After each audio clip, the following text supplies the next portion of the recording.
Horror film के लिए नहीं है, ये एक थ्रिलर के लिए भी हो सकता है। एंजॉय करते हो ना, वो निखर के आता है। मेरी जो फिल्म थी पार्ट 1 वो सही थी, उसके बाद आई डोंट नो, वही संस्कार दे रही हूँ और उसके अपब्रिंगिंग वैसे है जैसे मेरे माँ बाप ने मुझे दिए। एक फिल्म आपने की थी कृष्णा कॉटेज, ठीक है। अब ये फिल्म मुझे 2-3 वजहों से याद है। इस फिल्म में एक गाना है, बेपनाह प्यार है आजा। तो बचपन में मैं अपनी माँ के साथ सीरियल वगैरह देख लिया करता था, तो एक सीरियल आता था कसौटी जिंदगी की, तो ये गाना उस सीरियल में इतनी बार बजा था। एकता ने हर सीरियल में प्रमोट किया हाँ, गाना। तो वो बेपनाह और मुझे याद है एक मैंने दिल तुझको दिया का गाना था, थोड़ा सा प्यार हुआ है थोड़ा है बाकी, थोड़ा सा वो कहीं तो होगा में आता था। तो हाँ, एकता यूज करती थी बहुत या, अच्छे तरीके से अपने गानों को। या। तो मुझे याद है मुक्ति या यूडी करके एक कैरेक्टर था, करणवीर बोरा वाला कैरेक्टर था, उसके लिए track I am not a serial killer. हाँ So I don't know. Okay, मैं आपसे जानना चाहता हूँ कि अब तो खैर ये स्पॉइलर नहीं है कि कृष्णा कॉटेज एक हॉरर फिल्म थी और इसमें आप एक भूत बनी थी, राइट। जब आप रोमांटिक फिल्म करते हो तो उसकी एक अलग पिच होती है, अलग सुर होता है। आप एक इमोशनल रोल करते हो, उसका अलग पिच होता है। जैसा आपने डी में किरदार किया वो एक रियलिज्म का अलग था। हॉरर फिल्म में एक्टिंग करना, क्योंकि आपका किरदार वैसा है कि लास्ट में जाके कुछ रिवील होता है, तो जब आप रोल प्ले कर रहे हो तो आपके दिमाग में तो पता है कि एंड में क्या होने वाला है, बट ऑडियंस को उसकी फील नहीं होने देनी है। तो वो रोल के लिए क्या अप्रोच था आपका कृष्णा वो तो कॉटेज सिर्फ के एक लिए? हॉरर फिल्म के लिए नहीं है, ये एक थ्रिलर के लिए भी हो सकता है। मतलब you already know the ending but you can't preempt it right. because the audience is not aware of it. But मैं भूत थी उसमें, लेकिन it was a romantic film, तो मेरा रोमांटिक कैरेक्टर था। मुझे कॉन्जूरिंग जैसे या नन जैसे they had not made me look green white, आप समझ रहे हो। Right she was a pretty ghost, तो मुझे ज्यादा कुछ करना नहीं पड़ा, सब सिचुएशनल था। जैसे एक सिचुएशनल कॉमेडी होती है वैसे ये हॉरर भी सिचुएशनल था। ओके ईशा, मेरे को ये बताइए कि मैं जब भी आपकी फिल्मोग्राफी को देखता हूँ तो अलग अलग तरह के किरदार मुझे हिंदी में एटलीस्ट आपके दिखते हैं। मैंने आपकी साउथ की फिल्में ज़्यादा नहीं देखी हैं, मैं उस पर भी आऊँगा। मुझे आपकी एक फिल्म याद आ रही है, क्या कूल है हम। इसमें जो आपका किरदार था वो मतलब काफ़ी हट के था, थोड़ा हटा हुआ कैरेक्टर मेरे को दिखता था, और जिस तरह से आपने उसको निभाया था ना, वो भी बहुत ही यूनिक था। मैंने कहीं आपको कहते हुए सुना भी कि उस रोल के बाद जो आपका एक परसेप्शन था, कभी पुलिस वाले मिल गए या कोई ऐसा था, तो वो मैं चाहता हूँ कि आप बताइए ना ऑडियंस को कि क्या उसके बाद कैसे मुझे चीज़ें। मजा आया वो फिल्म करने में। मतलब मुझे ऐसे लगता है जब आप कोई किरदार एंजॉय करते हो ना, वो निखर के आता है, वो दिख जाता है लोगों को। If you enjoy it then people enjoy it. तो जैसे अगर आप कोई कपड़े में कंफर्टेबल नहीं हो तो वो लोगों को दिख जाता है, उसी तरीके से। तो वो जब किरदार लिखा गया था और मुझे सुनाया गया था फर्स्ट टाइम एकता के ऑफिस में, तभी मैंने आई सेड मैं इट्स फैंटास्टिक। मतलब she ruled the film. And then जिस तरीके से पंकज जो राइटर थे उन्होंने डायलॉग्स लिखे थे, और मुझे जिस तरीके से वो उसका डायलेक्ट जो था, प्रोनाउंसिएशन था, वो एकदम मराठी में मुझे बोलना था, मुझे बहुत मज़ा आया। और हंस हंस के तो पागल ही हो गए हम लोग, लोटपोट हो गए सेट पे। अनुपम जी थे and then there was Tushar, Ritesh, Neha. It was good fun on the set. So मुझे याद है कि यहीं पे खार सांता क्रूज विलेपार्ले जो वो एरोप्लेन गार्डन जो बोलते हैं ना, वहाँ पुलिस चौकी है। तो वहां से मैं टर्न लेके आ रही थी तो गाड़ी रोक दी। मैंने कहा ड्राइवर से, भैया क्या किया तूने, सिग्नल तोड़ी क्या? बोले मैंने तो कुछ भी नहीं तोड़ा, सब सही तो चल रहा है। बट हमको रोका गया because they knew my car by the number. तो दे गाड़ी रोकी और फिर मुझे बोला ma'am, they asked me to lower the windows and then they सलाम ठोका उन्होंने मुझे कहा कि आपके जैसी मैडम हमको हमारे थाने में चाहिए मैडम।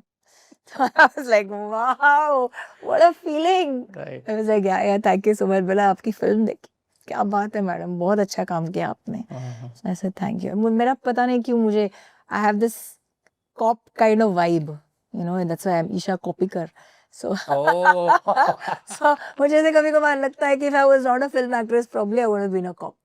ईशा, अभी मैं कुछ दिनों पहले तुषार भाई के साथ भी पॉडकास्ट कर रहा था और मैंने उनसे भी ये पूछा और इसलिए मैं आपसे भी पूछूंगा, क्या खूल है हम एक ऐसी फिल्म थी ना जो इंडिया की पहली एडल्ट कॉमेडी उसको बोल सकते हैं, और उस वक्त ये चीजें उतनी कूल नहीं थी, राइट? उससे पहले ही आपकी शायद एक और फिल्म आई थी गर्लफ्रेंड के नाम से, करण राजदान साहब की थी, हैरी बवेजा ने प्रोड्यूस किया था। उस फिल्म को लेके भी बहुत सारी चीज़ें हुई, फिल्म जैसी बननी थी वैसी बनी नहीं, उसके अराउंड बहुत सारी चीज़ें हो गई। क्या कूल है हम, जब आपको ऑफर हुई थी आपके बैक ऑफ द माइंड में ये चीज़ें चल रही थी कि यार पता नहीं इसको ऑडियंस कैसे रिसीव करने वाली है? जब मुझे नरेट किया था तो उसमें मुझे कुछ वल्गर नहीं दिखा था या मुझे कुछ डबल ऐसा कुछ दिखा नहीं था। मेरा किरदार बहुत साफ था, बहुत ही। उस टाइम एक फिल्म आई थी हॉलीवुड में जिसमें मिस कंजेनियलिटी, तो वो जो रोल था जो मैंने प्ले किया था वो ऑलमोस्ट वैसे ही था। सो मुझे तो रोल बहुत पसंद आया। Film maker great, director, writers were good, production house was good.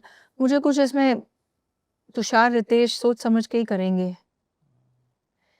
तो मेरी जो फिल्म थी पार्ट 1 वो सही थी, उसके बाद I don't know, okay. But मुझे ऐसे कुछ लगा नहीं। हम लोग जिस इंडस्ट्री का हिस्सा हैं वहाँ पे ऐसा माना जाता है कि अगर कोई खूबसूरत है तो या तो वो डम्ब होगी या फिर उसको एक्टिंग नहीं आती होगी। अरे ये मॉडल टाइप की है, गुड लुकिंग है तो एक्टिंग कहाँ ही इसको आती होगी। कभी आपके कानों में इस तरह की बातें हुई, आपको जज किया गया इस तरह की चीज़ों से?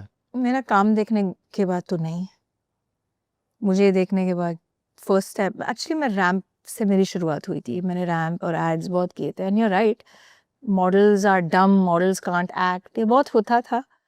बट मेरा काम देखने के बाद मैंने तो कभी नहीं सुना ये मेरे बारे में। और तब मुकुल आनंद थे, अरे great, he was a great ad film maker, मतलब way ahead of his time. Film ने भी कमाल की बनाई। वे अहेड, खुदा गवाह। सो हम तो उनकी मैं पेट थी। अच्छा, हाँ, तो वो एड फिल्म इंडस्ट्री में उन्होंने कहा था एक्टिंग करने वाली मॉडल चाहिए तो ईशा कोप्पिकर को लेना। सो वो एक टैग मिल गया था मुझे कि अगर एक्टिंग करने वाली मॉडल चाहिए तो ईशा कोप्पिकर को लेना। So he died too early.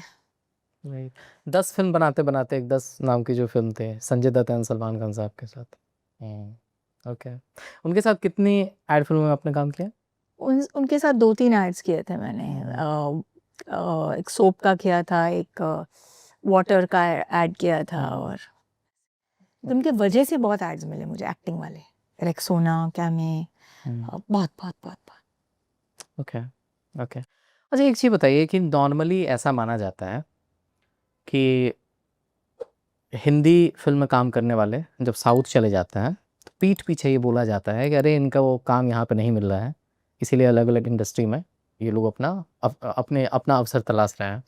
आपकी शुरुआत ही साउथ फिल्म से हुई, हालांकि अभी भी आपने एलियन नाम से शिवा कार्तिकेयन के साथ आपने किया है, बहुत दिनों के बाद आपने एक साउथ फिल्म भी की है। इस तरह की चीज़ों को कैसे आप डील करते? तो क्या सच में ऐसा होता है कि काम कम मिलने की वजह से लोग साउथ में शिफ्ट होते हैं? मेरी शुरुआत ही वैसे हुई थी, ठीक है, क्योंकि मैंने मॉडलिंग के साथ म्यूजिक वीडियोस किए। म्यूजिक वीडियोस के बाद वहाँ मुझे सिलेक्ट किया गया और मेरा डेब्यू वहीं हुआ। वहीं मैंने 7-8 फिल्में की, और उस दौरान वहाँ जो फिल्में चल रही थी वहाँ लोग यहाँ देख ही नहीं रहे थे। वहाँ के हुनर यहाँ रिकॉग्नाइज्ड ही नहीं थे उस वक्त। आज लोगों को साउथ साउथ साउथ के पीछे पागल है। वहाँ के टॉप एक्टर के साथ आपने काम किया, वेंकटेश सर और वेंकटेश सर, अरविंद स्वामी, यस यस, नागार्जुना, तलैपति विजय, सब, रविचंद्रन जो कन्नड़ा के हैं, शिवराज कुमार, हाँ अभी जो शिवन्ना, उनके साथ रिसेंटली काम किया मैंने 4-5 साल पहले। बहुत, मतलब सब उम्दा एक्टर्स हैं, लेकिन इतने सिंपल, इतने अच्छे हैं। When you see them, when you meet them, ऐसे लगता ही नहीं कि ये इतने बड़े सुपरस्टार हो सकते हैं। बहुत simple life, very simple people. Okay मजा आता है साउथ में। ओके। तो आपको फ़िल्में साउथ से ऑफ़र हुई थी पहले या फिर 2 तरीके से काम होता है ना कि आप ऑफर हुई थी। अच्छा ऑफ़र हुई थी? यस, एन स्वासा काटरे मेरी फर्स्ट फिल्म थी। हुँ। उसके साथ-साथ मैंने कादल कविदे की, जिसकी वजह से मुझे फ़िल्म फेयर मिला है। यहीं है, दिखाती हूँ मैं आपको। उसका लेना भाई अलग से वीरो। हाँ, सो ये आपकी दूसरी फ़िल्म थी? कादल कविदे मेरी फर्स्ट थी, एन स्वासा काटरे मेरी सेकंड थी। फर्स्ट फ़िल्म के लिए आपको फ़िल्म फेयर मिल गया? फर्स्ट फिल्म के लिए मुझे फ़िल्म फेयर मिला था। वॉव!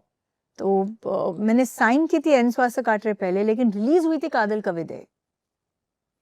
तो कादल कविदे क्योंकि फर्स्ट रिलीज़ हुई थी, that became my debut, right? Hmm, hmm, hmm. So उसके लिए मुझे फ़िल्म फेयर मिला था, साउथ में। 4 स्टेट्स में एक ही अवार्ड दिया था, हीरो-हीरोइन कैटेगरी में एक। आपको लगता है कि आज के वक़्त में जेन ज़ी हो गया, जेन अल्फ़ा हो गया है, पेरेंटिंग को लेके ईशा बहुत बात होती है। आप बच्चों को डाँट नहीं सकते हैं, आप बच्चों को मार नहीं सकते हैं, उनके मेंटल हेल्थ की बात होने लगती है कि बच्चों को आज़ादी देनी चाहिए। आपको लगता है कि थोड़ा-सा स्ट्रिक्टनेस ज़रूरी है ऑफ कोर्स ज़रूरी कि है।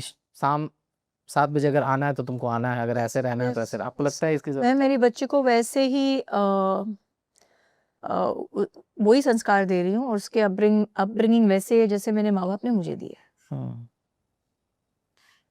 आई डोंट बिलीव ऑल दैट बच्चों को डाँटना नहीं चाहिए, मारना नहीं चाहिए। मेरे माँ-बाप ने मुझे कभी नहीं मारा। लेकिन अगर ज़रूरत पड़ी तो कस के भी दिया है 1-2 बार। अच्छा लगा है? लगा है, अच्छा।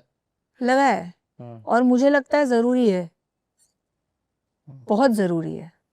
मतलब spare the rod spoil the child, but discretion is the better part of valour. आपको पता होना चाहिए कि यू कांट, क्या हो जाता है ना, मार-मार के फिर वो मोटी चमड़ी हो जाते हैं। You can't just keep hitting your child. Hmm.